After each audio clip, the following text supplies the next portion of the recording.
শিরাকল সংস্কৃতি সমিতির আয়োজিত শিরাকল বাসস্ট্যান্ডে 25শে বৈশাখ রবীন্দ্রনাথ ঠাকুরের 165তম জন্মদিন পালন।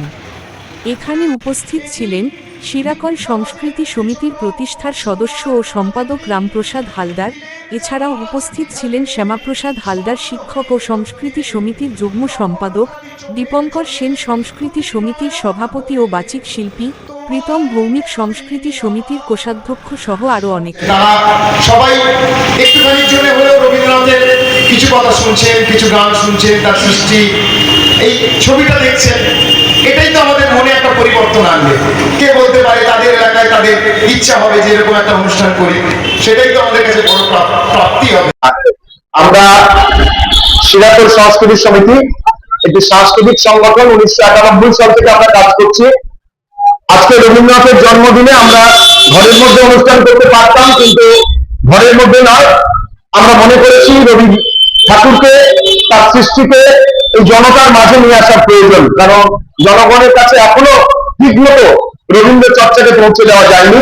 তাই প্রতি বছর এই রবীন্দ্রনাথ ঠাকুরের জন্মতিথিতে আমরা সকালে একটি অনুষ্ঠান করি শিরাকল বাস স্ট্যান্ডে।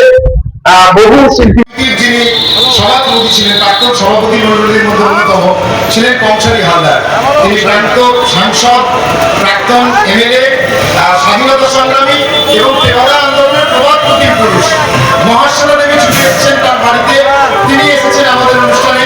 শক্তিপদ রাজগুরুর নাম আপনারা শুনছেন, সেই শক্তিপদ রাজগুরু আমাদের এই অনুষ্ঠানে এসেছেন। ধনী মেয়ে যিনি পরিচালক অরবিন্দ মুখোপাধ্যায়, তিনি আমাদের অনুষ্ঠানে এসেছেন। এরকম দিকপাল মানুষজন, এবং আমরা জেনে খুশি হবেন যে বহু ভালো শিল্পীরা, সাধারণ মাসাদুর রহমান, তিনি আমাদের এই অনুষ্ঠানে এসেছেন। এরকম কত নাম বলবো, অসংখ্য নাম। তো এরকম বহু মানুষের সাহচর্য প্রতি বছর ডিসেম্বরের লাস্ট উইকে এভারেস্ট বিজয়ী যিনি আমাদের দেবরাজ দত্ত, তিনি এবছর এসেছিলেন জাস্ট 25 সালে। তো এরকম প্রতি বছর একজন আসেন এবং আমরা নানা আলোচনা করি, যেমন আইন বিষয়ক আলোচনা থাকে, স্বাস্থ্য শিবির থাকে, বেবি শো থাকে, এরকম রন্ধন প্রতিযোগিতা পর্যন্ত আমরা আয়োজন করি। আর্ট অফ কুইসাইন সেটাও আমরা করি নানা বিষয়ে। এবং আমাদের এখান থেকে কুইজ যারা করেছে, সেই কুইজের চ্যাম্পিয়নরা কিন্তু টিভিতে যে ভর্তিযুক্ত বলে অনুষ্ঠান হয় সেটা তারা পরিচালনা করে। রবীন্দ্রনাথ সংস্কৃতি সমিতি শুধুমাত্র আমরা এই সাংস্কৃতিক যে একটা বিশেষ দিনে আমরা প্রতি বছর ডিসেম্বর মাসের লাস্টে আমাদের সারা বাংলা সাংস্কৃতিক প্রতিযোগিতা যেমন হয়, সেখানে আপনারাও হয়তো শুনে থাকবেন যে প্রায় মানে সমস্ত জেলা থেকে, আশেপাশে যতগুলো জেলা আছে 4-5টা জেলার অন্তত 1,500 প্রতিযোগী আমাদের, 1,500 থেকে 2,000 প্রতিযোগী প্রতি বছর আমাদের এখানে অংশ নেয়। সেই 1991 সাল থেকে এটা চলে আসছে। আর আমরা বিভিন্ন সামাজিক কার্যকলাপ, যেমন আমাদের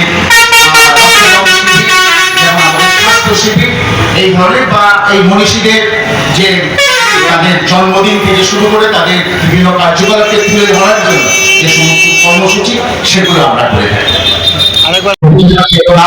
এবং রবীন্দ্র দর্শনকে আমরা প্রসারিত করার জন্য প্রতি বছরই না, এবছর আমরা শিরাকল বাস স্ট্যান্ডে আমরা এই রবীন্দ্র জয়ন্তী উৎসব পালন করেছি এবং মানুষের স্বতঃস্ফূর্ত সহযোগিতায় আমরা অত্যন্ত সফলভাবে মানুষের মধ্যে রবীন্দ্র দর্শনকে আমরা প্রসারিত করতে পেরেছি।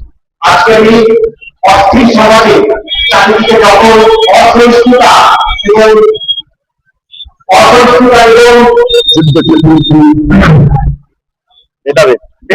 মধ্যে আমাদের রবীন্দ্রনাথের দর্শন এবং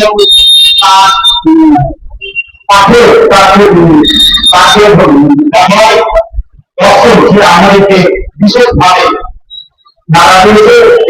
প্রাসঙ্গিক হয়ে উঠেছে।